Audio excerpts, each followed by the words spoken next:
नमस्कार दोस्तों, मैं दीपिका सिंह। आज हम अपनी टीजीटी आर्ट की क्लास 12th स्टार्ट करने वाले हैं। और क्लास स्टार्ट करने से पहले मैं आप लोगों को बता दूं कि मेरा चयन एलटी ग्रेड जीआईसी स्कूल में हो चुका है कला विषय से। और मैं सीपी स्मार्ट क्लासेस के नाम से एक ऐप है, उसके माध्यम से टीजीटी आर्ट की क्लासेस दे रही हूँ। हमारी ये क्लासेस सीपी स्मार्ट क्लासेस के माध्यम से रेगुलर चल रही हैं। ठीक है, अगर आप लोग इंटरेस्टेड हैं, आप लोग चाहते हैं ज्वाइन करना, तो आप लोग 8299226960 पे कांटेक्ट कर सकते हैं। ठीक है, और आज की जो हमारी क्लास है वो 12th नंबर की है। इससे पहले हमारी 11 क्लासेस हो चुकी थी, लेकिन आज से हम जो स्टार्ट करने जा रहे हैं, आज से हम लोग जो भी टॉपिक होगा हमारा, उसका हम क्विक रिवीजन करेंगे। जिस टाइप के एग्जाम्स में क्वेश्चंस पूछे जाते हैं उसको हम थोड़ा सा स्पीड से कवर करेंगे। ठीक है, तो आज हमारा जो टॉपिक है वो है कला। कला, तो कला के बारे में जो भी चीज़ें पूछी जाती हैं एग्जाम में, टीजीटी पीजीटी या जो भी एग्ज़ाम हम लोग देते हैं ड्राइंग कला विषय से, तो उन एग्ज़ाम्स में जो क्वेश्चंस पूछे जाते हैं तो वो हम लोग क्लियर करेंगे। तो देखिए, ये सब्जेक्ट है उसको कला ही कहते हैं, आर्ट है। तो सबसे पहले हम इसके बारे में डिस्कस करते हैं कि कला क्या है, कला किस भाषा का शब्द है। तो सबसे पहले मैं बता दूं कि जो कला है, कला ये संस्कृत भाषा का शब्द है। फर्स्ट भाषा पूछी जाती है तो ये संस्कृत भाषा का शब्द है। ठीक है, हो सकता है कि कंफ्यूजन हो, हिंदी का मान सकते हैं कोई भी, जैसे ऑप्शन इसमें दे रखे होंगे हिंदी, संस्कृत, अरबी या उर्दू। तो ये कला जो है वो संस्कृत भाषा का शब्द है। मैं जानती हूँ कुछ लोगों को ये इजी लगेगा क्योंकि उन लोगों ने पढ़ा होगा, लेकिन जिन लोगों के लिए ये फर्स्ट क्लास है या ज़्यादा बेसिक उनको नहीं पता है, क्योंकि बहुत से लोग बेसिक पे तरह ज़्यादा ध्यान नहीं देते, इसलिए मैंने ये बेसिक से रिवीजन शुरू करा है। तो संस्कृत भाषा का शब्द है। इसके बाद मैं आपको बता दूँ एक सिंपल लैंग्वेज में डेफिनेशन, किसी भी कार्य को कुशलता से करना कला कहलाती है। किसी भी कार्य को कुशलता से करना कला कहलाता है। उसके अंतर्गत बहुत सारे जो भी काम है, अगर उसको हम अच्छे से करते हैं कुशलता के साथ, तो वो कला होती है। जैसे कि मूर्ति बनाना, गाना बनाना, चित्र बनाना, मकान बनाना, मंदिर बनाना, ये सारी चीज़ें ये कला के अंतर्गत ही आती हैं। ठीक है, तो ये एक मैंने सिंपल लैंग्वेज में आपको कला की डेफिनेशन बताई है। इसके बाद मैं बता दूं कला का जो सर्वप्रथम प्रयोग है, ये पूछा जाता है कि कला शब्द का सर्वप्रथम प्रयोग कब, वो कहाँ हुआ था। तो कला का सर्वप्रथम प्रयोग, कला का सर्वप्रथम प्रयोग ऋग्वेद में हुआ है। ठीक है, तो ये हो गया, ये चीजें पूछी जाती है वो मैं ये कर रही हूँ। पहला तो ये क्वेश्चन हो गया कि कला किस भाषा का शब्द है। दूसरा है कला शब्द का सर्वप्रथम प्रयोग कहाँ हुआ था। तो ये ऋग्वेद में सर्वप्रथम कला शब्द का प्रयोग हुआ था। इसके बाद कला शब्द की उत्पत्ति, ठीक है, तो कला शब्द की जो उत्पत्ति हुई है वो कुछ विद्वान मानते हैं कि कल धातु से हुई है। कल धातु से हुई है कला शब्द की उत्पत्ति।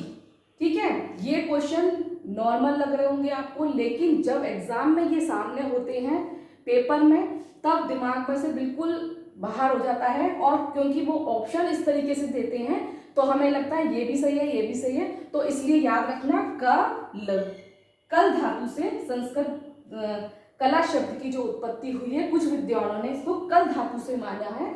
और इसका जो अर्थ है, कल धातु का जो अर्थ माना है वो है प्रेरित करना, प्रेरित करना। ठीक है, ये हो गया इसका अर्थ, एग्जाम में ये पूछ लेते हैं। इसके बाद कुछ विद्वानों ने तो कल धातु से और कुछ विद्वानों ने इसे कला शब्द की उत्पत्ति कर धातु से मानी है। ठीक है, तो कुछ विद्वानों ने इसकी उत्पत्ति कर धातु से मानी है। ठीक है, कर धातु का जो इसका अर्थ बताया है वो बताया है प्रसन्न करना, प्रसन्न करना। ठीक है, कर धातु से माना है। कुछ विद्वानों ने कला की उत्पत्ति मानी है कल धातु से, जिसका अर्थ है प्रेरित करना। कुछ विद्वानों ने कर धातु से मानी है इसकी उत्पत्ति कला शब्द की, तो उसका अर्थ है प्रसन्न करना। ठीक है, ये हमारे कुछ बेसिक चीजें थी कला से रिलेटेड, जो कि इजी है, बेसिक है, लेकिन ये क्लियर होना बहुत ज़रूरी है क्योंकि एग्जाम में कुछ क्वेश्चंस ऐसे भी आते हैं जो बेसिक से होते हैं, कुछ बहुत टफ होते हैं। तो हम लोग टफ की तैयारी करते हैं लेकिन बेसिक हम लोगों को क्लियर नहीं होता, तो इसलिए मैंने ये जो टॉपिक आज डिसाइड किया है वो इसी पर्पज से किया है कि बेसिक हमारा क्लियर हो जाए, ताकि हमारे जो इजी क्वेश्चन है जिसको हम बहुत अच्छे से उसके नंबर पा सकते हैं उसको हमारा क्लियर हो जाए। तो इसलिए मैंने ये आप लोगों को बताया है। इसके बाद अब ये चीज, इसके बाद कुछ डेफिनेशंस पूछी जाती है। कला जो है उसकी परिभाषा किस तरीके से दी है। तो मैं आपको बता दूं कला की परिभाषा, मैंने एक आपको सिंपल लैंग्वेज में बताया था, कला किसी भी कार्य को कुशलता से करना कला होता है। इसके बाद प्लेटो के अनुसार कुछ दार्शनिकों ने अपनी अपनी डेफिनेशंस दी हैं कला की, तो उसके लिए मैं पूछ लेती हूँ क्योंकि उसमें एग्जाम्स में क्वेश्चन पूछे जाते हैं कि किस दार्शनिक ने कला को किस तरीके से डिफाइन किया है। तो सबसे पहले मैं बता दूं प्लेटो ने कला को सत्य की अनुकृति कहा है। प्लेटो ने कला को सत्य की अनुकृति। तो थोड़ा सा आपको ये देखना पड़ेगा कि अनुकृति शब्द किसने यूज किया है, किस डेफिनेशन में। तो प्लेटो ने अनुकृति शब्द का यूज किया है कि कला अनुकृति है, कला सत्य की अनुकृति है। तो आप अनुकृति याद रखेंगे, आपको अपने आप याद आ जाएगा प्लेटो ने, ठीक है। प्लेटो ने अनुकृति कला को माना है, ठीक। उसके बाद अरस्तु, ये क्वेश्चन पूछे जाते हैं कि प्लेटो ने कला को माना है अनुकरण, अनुकृति या और भी चीजें आपको ऑप्शन दे रखे होंगे, तो आपको क्या बताना है कि प्लेटो ने सत्य की अनुकृति माना है कला को, या अनुकृति भी आप शब्द याद रखेंगे तो आपका क्लियर हो जाएगा। इसके बाद अरस्तु जी ने जो डेफिनेशन दी है उसमें कला को अनुकरण माना है, अनुकरण, ठीक है।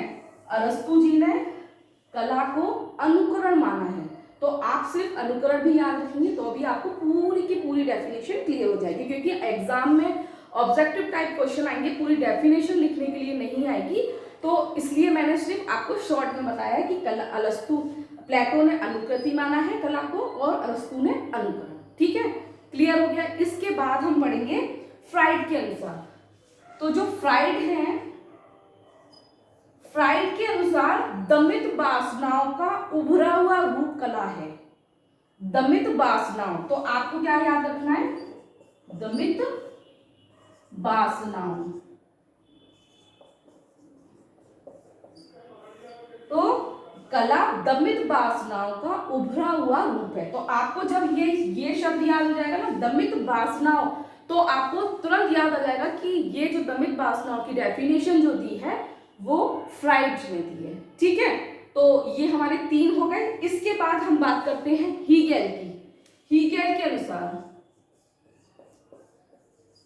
हीगेल ने जो डेफिनेशन दी है कला की, उसमें बताया है कला आदि भौतिक सत्ता को व्यक्त करने का माध्यम है। यानी कि भौतिक सत्ता, भौतिक सत्ता। अब आपको क्या करना है, पूरी डेफिनेशन ना याद करके आप शॉर्ट में इन वर्ड्स को याद करेंगे, आपको पूरी डेफिनेशन क्लियर हो जाएगी। और जिस तरीके से एग्जाम में क्वेश्चन पूछे जाते हैं आप फटाफट से उसको राइट आंसर कर देंगे, ठीक है। तो ये हमारा हो गया पहला, प्लेटो अनुकृति, अरस्तु अनुकरण, फ्राइड दमित वासनाएं और हीगेल भौतिक सत्ता। तो भौतिक सत्ता का उभरा हुआ जो कला, हीगेल जी ने जो कहा है वो कला आदि भौतिक सत्ता को व्यक्त करने का माध्यम है। इन्होंने कहा है भौतिक सत्ता को व्यक्त करने का माध्यम है, अभिव्यक्त करने का माध्यम है कला, ठीक है। तो इन सभी ने अपने अपने अकॉर्डिंगली कला को डिफाइन किया है। इसके अलावा हम बात करते हैं गांधी जी की।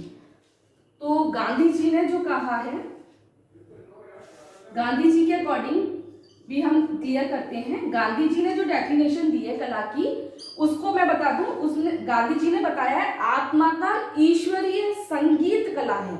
तो आत्मा से जुड़ा है, आत्मा का ईश्वरीय संगीत, ईश्वरीय संगीत। ठीक है। तो गांधी जी ने बताया है कि आत्मा का ईश्वरीय संगीत जो है, तो आप ईश्वरीय संगीत इस शब्द को याद रखिएगा। ईश्वरीय संगीत जो कहा है, जिसको माना है ईश्वरीय संगीत कला है, तो वो गांधी जी ने कला का जो अर्थ बताया है वो ईश्वरीय संगीत से जोड़ा है। ठीक है, तो ये एक हमारा कला से संबंधित कला टॉपिक पे कुछ थोड़े बहुत क्वेश्चन थे जो हमने आज रिवीजन करे हैं। अगर आप लोगों को ये रिवीजन अच्छा लगा हो, ये क्लास अच्छी लगी हो, तो आप लोग हमारी ये जो क्लासेस चल रही है सीपी स्मार्ट क्लासेस के माध्यम से, उसमें आप लोग एडमिशन ले सकते हैं, रजिस्ट्रेशन करा सकते हैं। और ये जो क्लासेस है आप लोगों की रेगुलर मिलने वाली है आप लोगों को, जिसमें कि मैं हर रोज नए टॉपिक पे आप लोगों को क्विक रिवीजन एक हम लोग करेंगे। ठीक है, तो धन्यवाद। आपको क्लास वीडियो अच्छी लगी हो तो आप लोग एडमिशन ले सकते हैं। Thank you.